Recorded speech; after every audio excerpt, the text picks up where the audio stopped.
जय हिंद दोस्तों, रक्षित खन्ना के इस चैनल में आपका स्वागत है। दोस्तों, आज के इस वीडियो में मैं आपको 3 महत्वपूर्ण जानकारियां दूंगा, जैसा कि आप पीछे बोर्ड पर देख रहे हैं। और इसी के रिगार्डिंग कुछ मैसेज हैं, कुछ लेटर हैं, कुछ नोटिफिकेशन है, वो भी मैं आपको साइड में दिखाऊंगा, वो भी आप चेक करेगा। वीडियो में आगे बढ़ने से पहले एक छोटी सी गुजारिश कर रहा हूं, अगर आप पहली बार मेरा चैनल देख रहे हैं या फिर वीडियो देख रहे हैं तो आप मेरा चैनल सब्सक्राइब भी कर सकते हैं, जिसका नाम है रक्षित खन्ना। क्योंकि दोस्तों, अक्सर अच्छी जानकारियां आपके वेलफेयर से जुड़ी इस चैनल के माध्यम से आपको मिलती रहती है। चलते हैं दोस्तों पहली जानकारी की तरफ। ADLRS यानी assured decent last rite scheme का पैसा 10,000 रुपए लेने के लिए रिकॉर्ड ऑफिस ने वाइफ को CSD URC भेजा। जी हाँ दोस्तों, जो ADLRS का पैसा है वो मिलता है आपको CSD के थ्रू। तो अगर आप रिकॉर्ड ऑफिस भी जाते हैं ये पैसा लेने के लिए, तो रिकॉर्ड ऑफिस भी आपको भेज देता है कहां पर, URC में, CSD में, कि आप वहां से कांटेक्ट करिए और ये पैसा लीजिए। तो ऐसी कुछ वाइफ थी, स्पाउस थी, जो रिकॉर्ड ऑफिस गई, वहां पर उन्होंने लेटर भेजे। तो रिकॉर्ड ने कई बार क्या कहा कि आप CSD जाइए, URC जाइए। बिल्कुल दोस्तों, कल मैंने आपको 2 फॉर्म दिखाए थे।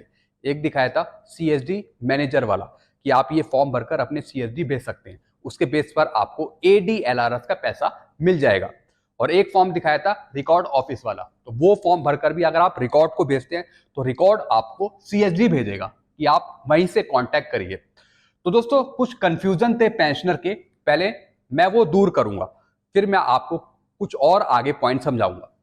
तो दोस्तों, ADLRS किसके लिए लागू है, किसे मिलता है इसका फायदा? डिफेंस पेंशनर को, असम राइफल के जो पेंशनर्स हैं उन सब पर लागू है। डिफेंस पेंशनर्स और असम राइफल के जो पेंशनर हैं उन पे लागू है। 1 साल के अंदर क्लेम करना होता है। जी हाँ दोस्तों, 1 साल के अंदर ही आप ADLRS का पैसा क्लेम कर सकते हैं। ऐसा नहीं है कि 2 साल पुराना केस है या फिर 3 साल पुराना केस है, 4 साल पुराना केस है तब आपको इसका पैसा मिल जाएगा। नहीं, 1 साल के अंतर्गत आपको यह पैसा लेना पड़ता है CSD के थ्रू। फिर डिमाइस ग्रांट भी मिलता है। डिमाइस ग्रांट है 7,000 रुपए, ये मिलता है रिकॉर्ड ऑफिस की तरफ से। बाकी ADLRS का जो पैसा है वो मिलता है 10,000 रुपए, और ये मिलता है URC या फिर CSD से, यानी जिन वाइफ स्पाउस के हस्बैंड एक्सपायर हो गए हैं, पूर्व सैनिक एक्सपायर हो गए हैं, तो फिर वाइफ को, स्पाउस को इसका पैसा दिया जाता है। तो दोस्तों, पहले रिकॉर्ड ऑफिस की तरफ से भी डिमाइस ग्रांट मिलता था, यानी 7,000, और ADLR का पैसा 10,000, यानी टोटल 17,000 रुपए क्रियाक्रम के या फिर फ्यूनरल के, अगर पूर्व सैनिक की डेथ हो गई है तो इस बेस पर यह पैसा ग्रांट किया जाता था। चलते हैं दोस्तों दूसरी इंफॉर्मेशन की तरफ। पूर्व सैनिक संयुक्त मोर्चा संघ ने कहा OROP मुद्दे को चुनावी घोषणा पत्र में शामिल करें। जैसा आपको पता है चुनाव आने वाले हैं, अब आप भी वोट देंगे, चाहे आप बीजेपी को वोट दें, चाहे आप कांग्रेस को वोट दें, चाहे आप आम आदमी पार्टी को वोट दें। वोट आपका अधिकार है और आपको देना भी चाहिए। तो दोस्तों, जैसे जैसे वोट का टाइम नजदीक आ रहा है, ऐसी जो पूर्व सैनिक संगठन है वो अब जागरूक हो गए हैं। उन्हें पता लग गया है कि जो हमारी मांगे हैं वो भारत सरकार नहीं सुन रही है। 1-2 साल कितना लंबा टाइम हो गया, कितने महीने बीत गए, लेकिन सरकार ने इनकी मांगों पर ध्यान नहीं दिया। तो जैसे जैसे अब चुनाव आ रहे हैं, तो जो पूर्व सैनिक संयुक्त मोर्चा संघ है वो अब गुहार लगाने लगे हैं कांग्रेस के अध्यक्ष से, बीजेपी के अध्यक्ष से, कि चुनावी घोषणा पत्र में OROP का मुद्दा उठाया जाए।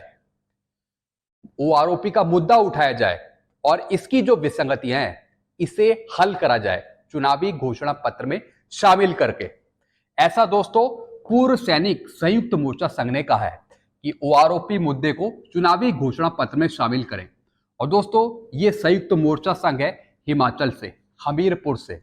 और क्या क्या इन्होंने कहा है, मोर्चा ने बीजेपी और कांग्रेस अध्यक्षों को पत्र लिखा है। जी हाँ दोस्तों, जैसा मैंने आपको बताया, पूर्व सैनिक संयुक्त मोर्चा संघ ने एक पत्र लिखा है कांग्रेस और बीजेपी के अध्यक्षों को, जिसमें उन्होंने लिखा कि OROP की विसंगतियों को ठीक करने के लिए इसे चुनावी घोषणा पत्र में शामिल करें, तभी कुछ हो सकता है पूर्व सैनिकों के पक्ष में। यानी चुनावी घोषणा पत्र में OROP की जो विसंगतियां हैं, जो पूर्व सैनिकों की मांगे हैं, उसे शामिल करें। नहीं तो पूर्व सैनिक आगे आने वाले चुनावों का बहिष्कार करेंगे।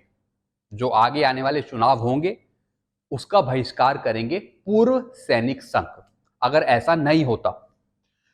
यह भी कहा चुनावी घोषणा पत्र में लिखने के बाद चुनाव के बाद जो भी सरकार सत्ता में आएगी वह ओआरओपी को कोश्यारी कमेटी की सिफारिश के मुताबिक लागू करेगी।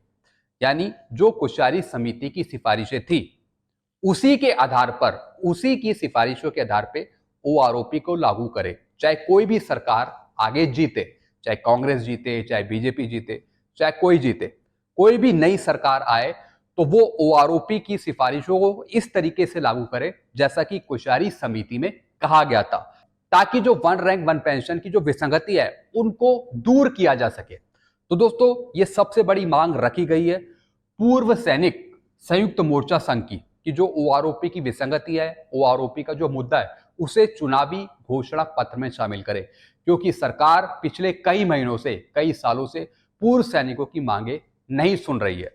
अगर कांग्रेस और बीजेपी के अध्यक्ष ओआरओपी के मुद्दों को चुनावी घोषणा पत्र में शामिल नहीं करते तो जो आगे आने वाले चुनाव हैं लोकसभा के, उनका बहिष्कार होगा पूर्व सैनिक द्वारा, ऐसा इन्होंने कहा है। तो दोस्तों क्या आप इस बात से सहमत हैं? आप नीचे कमेंट करके बताइए। आप अपने विचार रखिए इस वीडियो के नीचे कमेंट बॉक्स में, मैं आपके विचार भी जानना चाहता हूं। चलते हैं दोस्तों अगली जानकारी की तरफ। आज बैंक खुले हैं, जैसा आपको पता है आज है 31 तारीख और पहले आरबीआई का एक सर्कुलर भी आया था, एक नोटिस भी आया था कि जितने भी बैंक हैं वो 31 तारीख को यानी संडे के दिन भी खुले रहेंगे। जो भी रिसिप्ट और पेमेंट का काम है वो चलता रहेगा।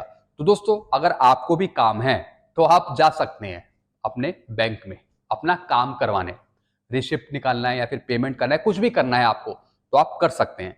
बैंक के जो कर्मचारी हैं, जो मैनेजर हैं, वो अपना काम करेंगे और वो पब्लिक डीलिंग भी कर सकेंगे अगर आप वहां पर जाते हैं। तो आप जा सकते हैं, चाहे पेंशनर हैं या फिर आम जनता है। पेंशन कल से देखने को मिलेगी 1 अप्रैल से। जैसा आपको पता है आज 31 तारीख है, तो फाइनेंशियल ईयर क्लोजिंग की वजह से बैंक अपने काम निपटाएगा और अगर आप जाते हैं तो वह आपके काम भी निपटा देगा। लेकिन पेंशन का जो काम है, पेंशन डालने का जो काम है, मार्च की पेंशन डालने का जो काम है, वो आपको कल से देखने को मिलेगा 1 अप्रैल से। तो दोस्तों अप्रैल में क्या क्या होने वाला है जरा ये भी जान लेते हैं। अप्रैल में आएगी आपकी मार्च की पेंशन 1 तारीख को या फिर 2 तारीख को या फिर 3 तारीख को। कल से आपकी पेंशन आना स्टार्ट हो जाएगी मार्च की।